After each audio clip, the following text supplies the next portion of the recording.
Senior صحافی اور تجزیہ کار جاوید چودھری کے مطابق میاں نواز شریف کتنے عاجز انسان ہیں، اس بات کا اندازہ آپ اس کالم سے لگا سکتے ہیں۔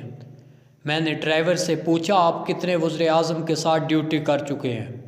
اس نے سر کھجایا اور بولا، میں 7 وزیر اعظموں کا ڈرائیور رہ چکا ہوں۔ میں نے 3 درجن سے زائد عالمی لیڈروں کو ایئرپورٹ سے ایوان صدر، وزیر اعظم ہاؤس اور وہاں سے واپس ایئرپورٹ پہنچایا۔ میں نے اس سے پوچھا کہ آپ نے محترمہ بے نظیر بھٹو اور میاں نواز شریف کے ساتھ کام کیا؟ اس نے مسکرا کر جواب دیا، دونوں کے ساتھ دونوں ادوار میں کام کیا۔ میں نے اس سے پوچھا، بے نظیر بھٹو اور میاں نواز شریف میں کیا فرق تھا؟ وہ مسکرایا اور اس نے دونوں کی شخصیت کا تجزیہ شروع کر دیا۔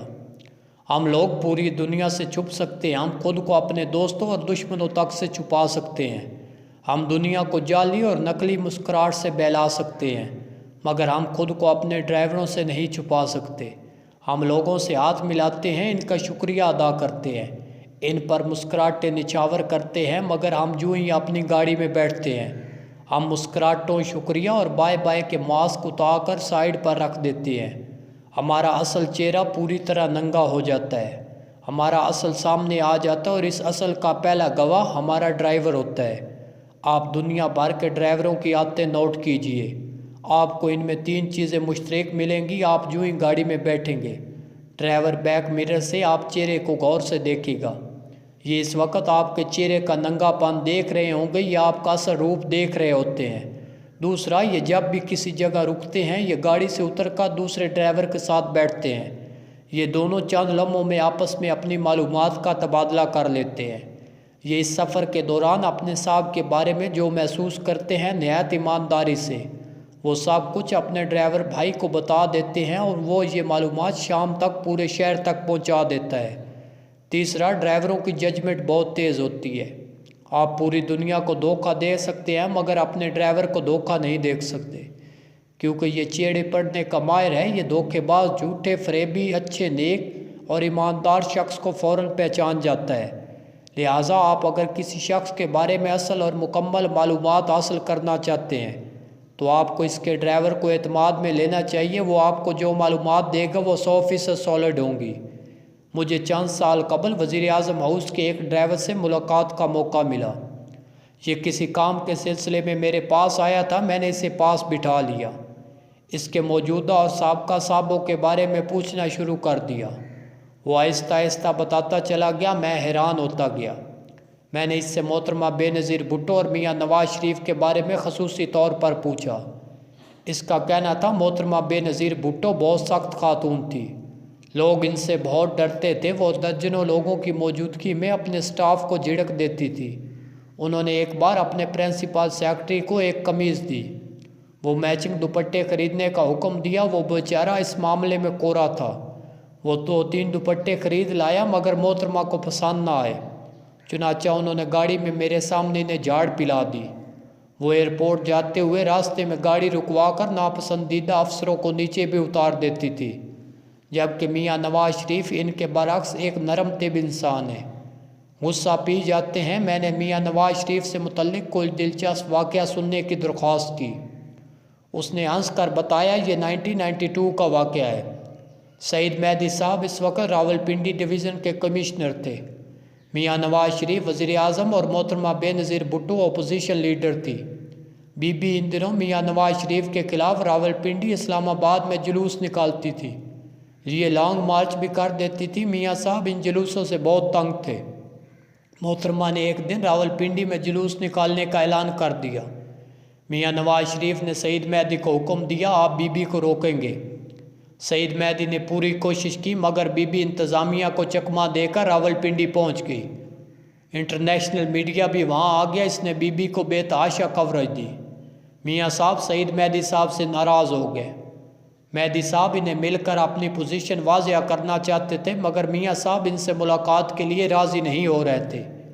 میاں صاحب کے سیکرٹری مہدی صاحب کے بارے میں سافٹ کارنر رکھتے تھے، یہ روز سعید مہدی کا نام وزیر اعظم کے ملاقاتیوں کی فہرست میں ڈال دیتے تھے، لیکن میاں صاحب ان کا نام کاٹ دیتے تھے۔ سیکرٹری صاحب نے آخر میں میری مدد لی، انہوں نے مجھ سے کہا، میاں صاحب آج وزیر اعظم ہاؤس سے ایئرپورٹ جائیں گے، تم نے مہدی صاحب کو گاڑی میں بٹھا لینا ہے۔ سیکرٹری صاحب کو یقین تھا میاں نواز شریف مہدی صاحب کو کم از کم گاڑی سے نہیں اتاریں گے۔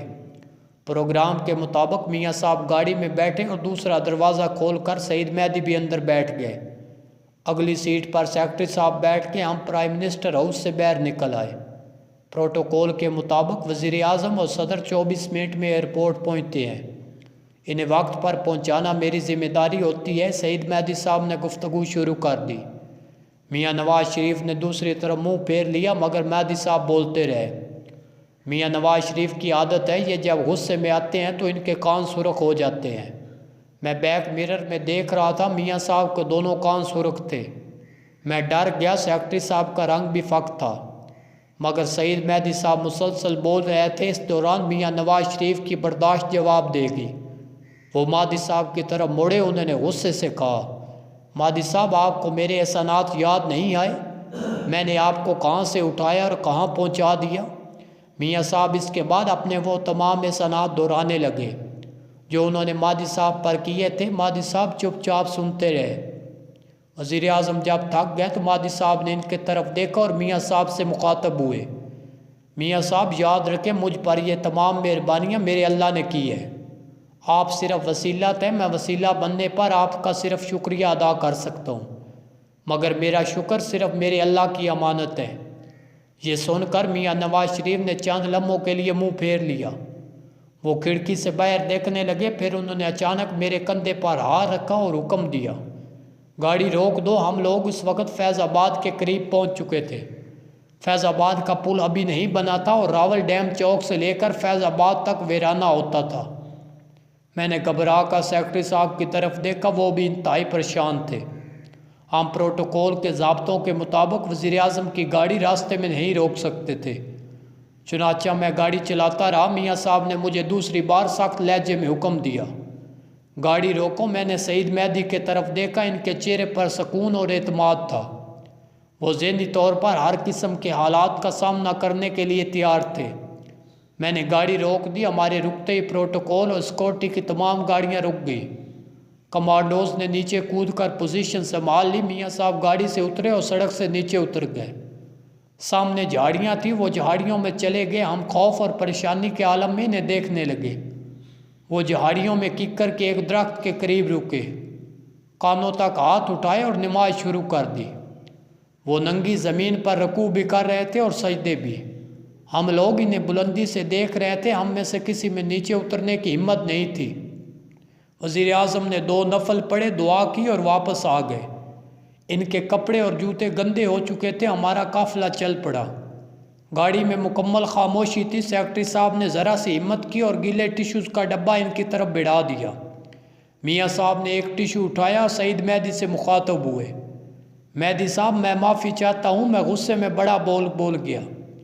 آپ کی بات درست تھی، ہم انسان کسی کو کچھ نہیں دیکھ سکتے، ہم صرف وسیلہ بنتے ہیں۔ مجھے محسوس ہوا میں تکبر میں آ گیا تھا، چنانچہ میں نے فوراً توبہ کے 2 نفل ادا کیے، آپ بھی مجھے معاف کر دیں۔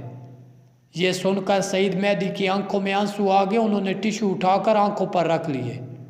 میاں صاحب ایئرپورٹ پر اترے، جہاز پر بیٹھے اور لاہور روانہ ہو گئے۔ لیکن یہ واقعہ ہمیشہ